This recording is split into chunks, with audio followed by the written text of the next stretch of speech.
मन ईश्वर की एक विचित्र रचना है। इसमें अनेक शक्तियाँ व्याप्त हैं जिनकी कल्पना भी नहीं की जा सकती। हवाई जहाज पहले राइट बंधु के मन में उड़ा था, फिर आसमान में। रेलगाड़ी पहले रिचर्ड ट्रेवेथिक के मन में चली थी, फिर पटरियों पर।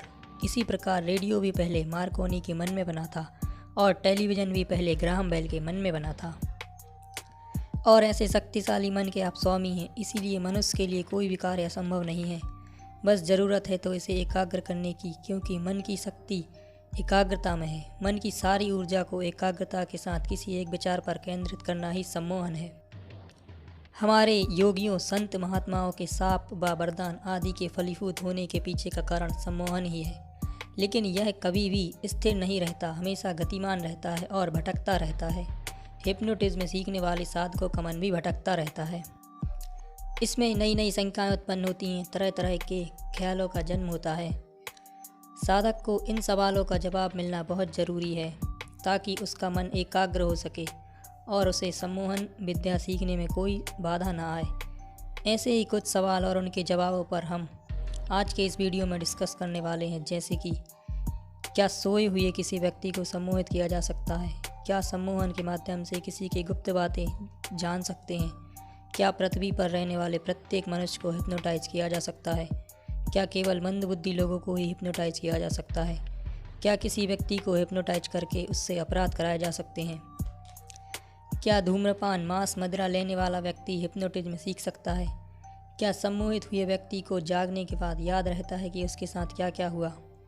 सम्मोहन सीखने वाले साधक का पढ़ा लिखा होना या बुद्धिमान होना आवश्यक है क्या? एक ही व्यक्ति को बार बार सम्मोहित करने पर क्या होगा? क्या अपंग व्यक्ति सम्मोहन सीख सकता है? क्या रक्त संचार पर हिप्नोटिज्म का प्रभाव पड़ता है?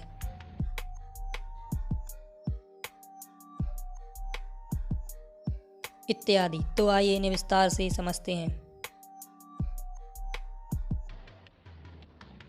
क्या सोए हुए किसी व्यक्ति को सम्मोहित किया जा सकता है? तो इसका जवाब है हाँ। आप सोए हुए किसी व्यक्ति को सम्मोहित कर सकते हो, लेकिन यह बहुत कठिन है। कारण यह है कि उस समय उस व्यक्ति की इच्छा शक्ति का सहयोग आपको नहीं मिलेगा। तो अगर आप सम्मोहन विद्या में पारंगत हो और आपकी सम्मोहन शक्ति बहुत अधिक है तो ही आप किसी सोए हुए व्यक्ति को सम्मोहित कर सकते हो, अन्यथा नहीं। क्या सम्मोहन के माध्यम से किसी व्यक्ति की गुप्त बातें जान सकते हैं? तो इसका स्पष्ट जवाब है हाँ, बिल्कुल जान सकते हैं, क्योंकि सम्मोहन की अवस्था में व्यक्ति का चेतन मन यानी तर्क करने वाला मन तो निद्रा अवस्था में चला जाता है। अब बचा अवचेतन मन यानी सबकॉन्शियस माइंड, जो कि कोई तर्क नहीं करता, जो कहो मान लेता है, जो पूछो बता देता है।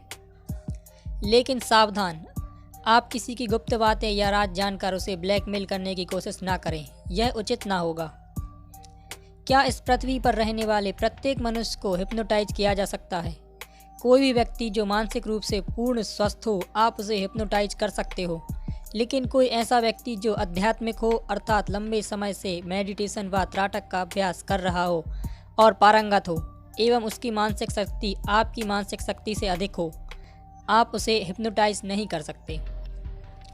क्या केवल मंदबुद्धि लोगों को ही हिप्नोटाइज किया जा सकता है? अधिकांश लोगों के मन में यह धारणा बनी है कि केवल मंदबुद्धि लोगों को ही सम्मोहित किया जा सकता है। तो आपको बताना चाहूँगा, यह धारणा गलत है। वास्तविकता में ऐसा नहीं है। व्यक्ति कितना भी इंटेलिजेंट क्यों ना हो, सम्मोहित हो सकता है। हाँ, लेकिन जिसको आप हिप्नोटाइज करना चाहते हो उसमें औसतन बुद्धि का होना आवश्यक है, मतलब वह पागल या मानसिक रोगों से ग्रसित ना हो। क्या किसी व्यक्ति को हिप्नोटाइज करके उससे अपराध कराए जा सकते हैं? संभवतः नहीं, संभवतः हाँ, क्योंकि भले ही सम्मोहित अवस्था में उसका तार्किक मन निद्रा अवस्था में रहता है, लेकिन संभवतः वो ऐसा कोई कार्य नहीं करेगा जो उसके विरुद्ध हो। निद्रित व्यक्ति हिप्नोटाइज करने वाले के उन आदेशों का पालन नहीं करता जिन्हें वह आपत्तिजनक समझता हो। क्या धूम्रपान, मांस, मदिरा लेने वाला व्यक्ति हिप्नोटाइज सीख सकता है? मादक द्रव्यों का सेवन, बीड़ी, सिगरेट इत्यादि से व्यक्ति की मानसिक दुर्बलता आ जाती है। अतः किसी व्यक्ति को सम्मोहन विद्या सीखनी है और उसमें पारंगत होना है तो सात्विक जीवन व्यतीत करना होगा। जीवन जितना अधिक सात्विक होगा, आपका मन उतना ही ज़्यादा पावरफुल होगा। सम्मोहित हुए व्यक्ति को जागने के बाद याद रहता है कि उनके साथ क्या क्या हुआ? कदापि नहीं। उसे कुछ भी याद नहीं रहता कि सम्मोहित अवस्था में उसके साथ क्या क्या हुआ या उसने क्या किया, क्योंकि सम्मोहन एक मानसिक माया है जिसमें व्यक्ति का केवल अवचेतन मन काम करता है। चेतन या तर्क करने वाला मन तो सम्मोहित अवस्था में सोया रहता है। उसे इस बात का आभास तो होता है कि उसे सम्मोहित किया गया था, पर इस दौरान क्या घटनाएं घटीं उसे याद नहीं रहता है। अगर उसे बाद में बता भी दिया जाए कि उसने ऐसा ऐसा किया था तो वह उस पर एकदम विश्वास नहीं कर सकेगा। सम्मोहन विद्या सीखने के लिए क्या साधक का पढ़ा लिखा या बुद्धिमान होना आवश्यक है? क्या साधारण व्यक्ति इसको नहीं सीख सकता? सम्मोहन विद्या सीखने के लिए आपके पास कोई डिग्री हो यह आवश्यक नहीं है। एक साधारण बुद्धिमत्ता रखने वाला व्यक्ति इसे सफलतापूर्वक सीख सकता है। एक ही व्यक्ति को बार बार सम्मोहित करने पर क्या होगा? अधिकांश प्रयोगकर्ता जैसे कि जादूगर एक ही पात्र को बार बार सम्मोहित करते हैं, क्योंकि अभ्यस्त हो गए पात्र को हिप्नोटाइज करना अधिक सरल होता है। पर उनके स्वास्थ्य का विशेष ध्यान रखना अनिवार्य है, क्योंकि एक ही पात्र को बार बार हिप्नोटाइज करने पर उसकी काया धीरे धीरे क्षीण होने लगती है, वह धीरे धीरे दुर्बल हो जाते हैं। क्या अपंग व्यक्ति सम्मोहन सीख सकता है? अगर स्पष्ट शब्दों में कहा जाए तो नहीं। लंगड़ा, लूला, काना या अन्य विकृत अंगों वाला कोई व्यक्ति सम्मोहित विद्या को नहीं सीख सकता। सम्मोहन सीखने वाला व्यक्ति पूर्ण रूप से स्वस्थ होना चाहिए। हालांकि उसको पहलवान या हट्टा खट्टा होना जरूरी नहीं।